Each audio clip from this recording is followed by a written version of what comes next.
আমি সেই রাজনৈতিক দলকে বলতে চাই, ইসলামপন্থী সেই রাজনৈতিক দল, যে আপনাদের ৭১-এর ভূমিকা কি ছিল? আপনারা কোন সেক্টরে যুদ্ধ করেছেন?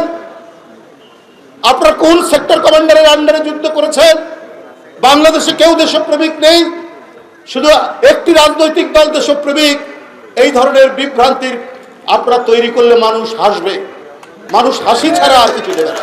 দেশপ্রেমিক তারা, আর সেনাবাহিনী দেশপ্রেমিক নিঃসন্দেহে, কারণ তাদের পূর্বসূরীরা এই বাংলাদেশ নির্মাণে জীবন বাজি রেখে যুদ্ধ করেছে, তারাই স্বাধীনতার ঘোষণা দিয়েছে। মেজর জিয়াউর রহমান অন্যতম একজন সেই সেক্টর কমান্ডার যিনি স্বাধীনতার ঘোষণা দিয়েছেন।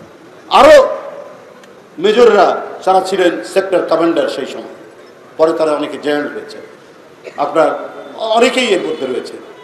পরবর্তী পর্যায়ে আমরা দেখেছি জনগণ যখন অত্যাচারিত হয়েছে, সেনাবাহিনী জনগণের পক্ষে অবস্থান